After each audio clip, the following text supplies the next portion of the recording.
everyone, and welcome to this week's video. This week I thought I'd actually review this ink set that has been put together by Heikala in collaboration with, and I'm going to apologize to all my German speaking viewers because I am going to absolutely butcher this. Rohrer&Klingner. I'm going to put it up on the screen so you can see what I'm trying to pronounce. This is a drawing ink, and I have been actually interested in these for a while because these are Lightfast drawing inks. For a long time I have been using the Winsor and Newton inks, and I've actually been using the Winsor and Newton inks while I've been doing Witchtober this year. And when I saw that Heikala had brought out a few different ranges of colours that they recommended together, I had to pick this up. My partner actually treated me to these, so I was really excited to play around. And these are drawing inks. Now, it says here up in their website, the Drawing Indian ink is a range of Lightfast inks consisting of 24 colour tones developed together with the company H. Schminke & Co. That's a name that may come into familiar. Yet again, I'm going to apologise for butchering names because I actually have the paints, the Schmink Horror paints, and this is a company that I'm massively familiar with. The pigments are Lightfast and have a particular beautiful colouring. The pure Aquarelle is used as a binding agent, is colourless and does not yellow, and is resistant to aging. The colour tones combine beautiful brilliance, good wetting characteristics, high marginal sharpness, and a good level of Indian ink release with an optimal adjusted drying time. They are resistant to erasers, adhesive tape, and are large wipe and water resistant. The drawing ink is designed for technical purposes as well as calligraphy and suitable for drawing paper, drawing cardboard, tracing paper, matted polyester foils. And you can also use this with a calligraphy pen, and from what I have seen, you can also use these like watercolours. I've been a fan of Heikala's work for a long time, and being able to get my hands on these was absolutely fantastic, considering it's a fairly decent price for the set. Now, I would recommend this set, however, unfortunately they are completely sold up on the website. I will link to the website down below, just so that if they do come back in stock that you can able to get the range. So first things first is I'm mixing up my colours. You'll see that I've mixed orange, green and purple colours to be able to create different tones. If you from doing Witchtober this year and only sticking to this colour palette, which by the way I will now be using these actual inks for the rest of Witchtober. So from now, which is day 14 onwards, these will be done with these inks because I have fallen in love. By combining green and orange, you get this beautiful brown tone. It's a little khaki in colour, but you can create some beautiful skin tones with this brown tone. If you want to make it look a little bit more peachy, you add a little bit more orange to adjust that skin tone. But I really like it for darker skin tones, and you can make it darker by adding a little bit more purple. This creates like this beautiful dark skin tone, which is fantastic. And I love experimenting with different colours. The purple and green combination I found creates this really nice blue. It's almost like this really nice sea-ish blue, which I have been using for when I've been doing backgrounds. And orange and purple creates this gorgeous mauve colour, and I was really surprised when I was mixing these. I mean, I know everyone had that colour chart as a kid and remembered what colour mixes with what, but sometimes you don't actually know what colours are going to be produced until you, well, try things.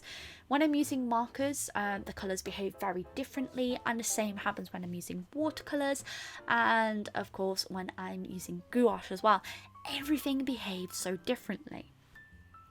Trying these out, the thing that struck me straight away was how vibrant these colours were.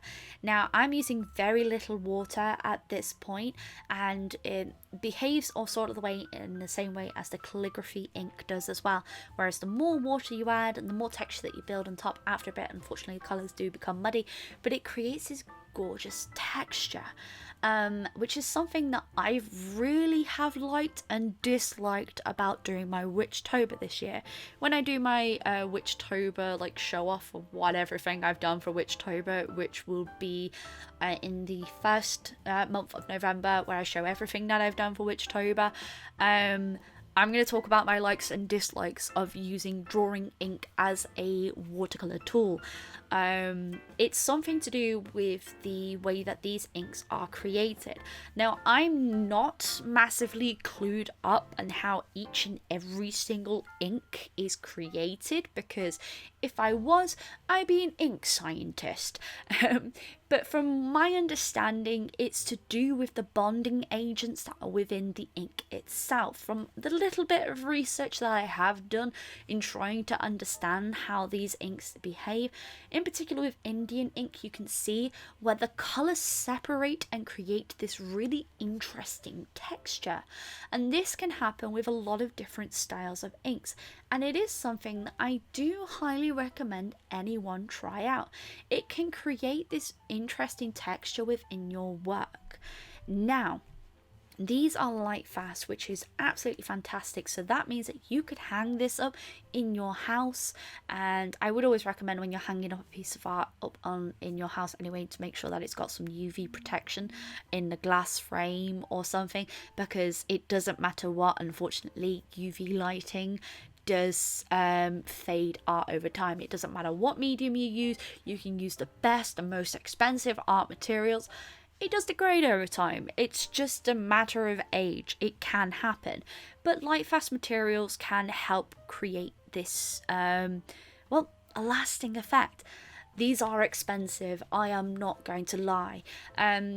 From talking in the Discord, actually, I know that one of my German, some of my German followers in there actually can get access to this ink, and it's fairly cheap over in Germany.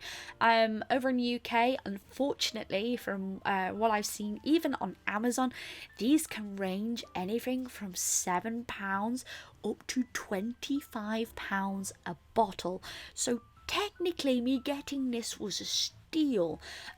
With shipping, it came to about $40 in total, which obviously my partner treated me, so I felt very, very spoilt.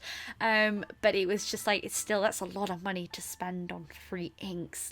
I was like, but the color range I was able to get from free colors alone has me really thinking about maybe in the future getting more. For lining here, I'm using the Koh-I-Nor. The Koh-I-Nor is a really good calligraphy ink. I've used it a few times. You've seen me use it a few times on this channel. If you're new to my channel and you haven't seen that before, I like to use this ink as a inking tool. I switch between using acrylic ink and using the Koh-I-Nor ink, and the reason being is because Koh-I-Nor has a very limited set of colours, but when I use watercolours with it, it does not bleed. It's fantastic. But a lot of people actually choose to do their inking after they've finished a piece, because a lot of inks are water-based. So when you're using water-based with a water-based material, hey, presto, you're going to get a little bit of bleed. I've learned a lot through doing different inking styles over Witchtober, and I think over the years my preferred style definitely is with a dip pen. I love using a dip pen, however there is a lot of issues when it comes to dip pens. So now you're going to see me do a comparison of these with the Winsor and Newton inks. Now I tried to choose very similar colours. The only colour that I could not get similar, unfortunately, was the green. I did debate on using one of my acrylic inks, but then that's using a different ink entirely, and acrylic ink, yet again, behaves differently from the Winsor and Newton ink. It's a lot thicker. It's basically a acrylic paint, and it's the same with the watercolor based ones. Now I haven't put any water in this palette at this moment in time, and you can see the color difference right away, and I think this is due to the type of ink that it is. You can see the beautiful rich colors that come from the, I'm going to say the name again and completely butcher it, Rohrer&Klingner ink, and you can see the difference. Now I wasn't trying to be massively clean with this. I wanted to just bosh down the colors to get an understanding of how the ink works. I didn't want to be clean, so these aren't clean finalized illustrations. They're not. It's just me experimenting with the inks to try out different things, and this is what I would do. This would be a pre-piece, as I would call it, before going onto a finalized piece. I really like this design. I'm probably going to expand on it. But another thing I'm actually going to be doing, and it is a video that I am currently prepping, I'm going to be talking about different inks and what ink is going to work best with your watercolours and your alcohol markers. And I'm also going to include dip pens in this. I have done an ink versus watercolours video in the past, but I figured since then I've learned a lot, and I figured it would be better to show off a little bit more. Well, not me show off a little bit more, show off a little bit more supplies so that you can get a better understanding of what is going to work with your medium.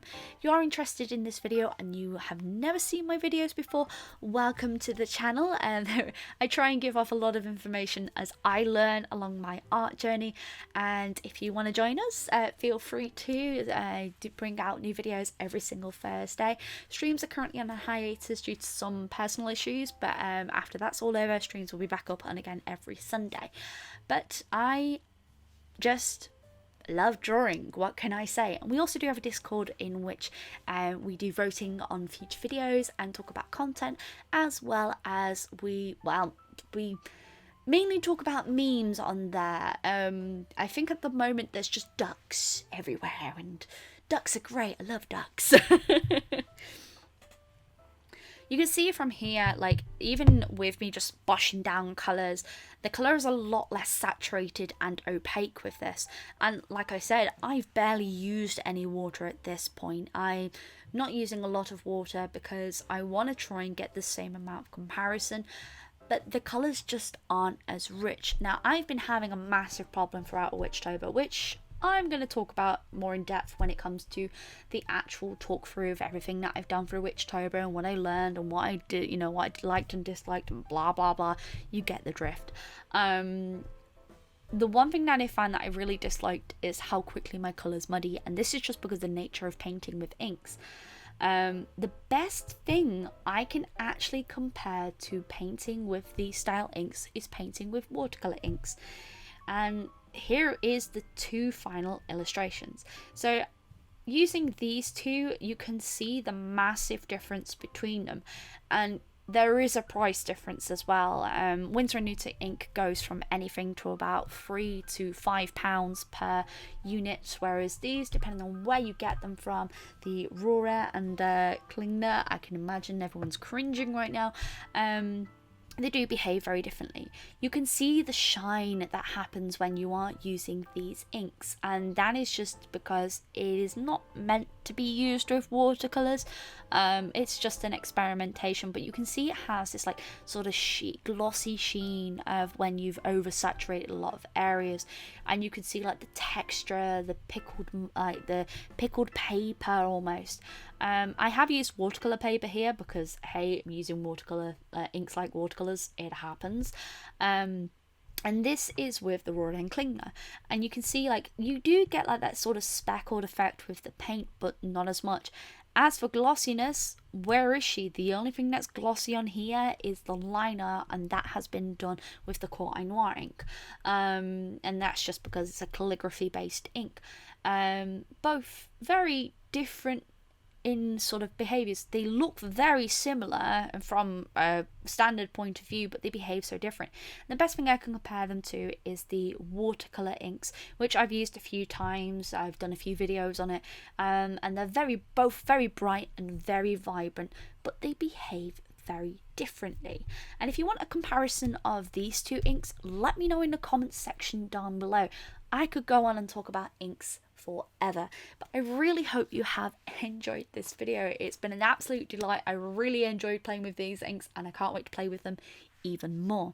So let's see some beautiful, amazing work that you have tagged me in. It's been amazing to see everyone's submissions for Witchtober, especially with the prompt list. It's never too late to join in. If you ever want to join in at any time, take the prompt list, take time, and have fun with it.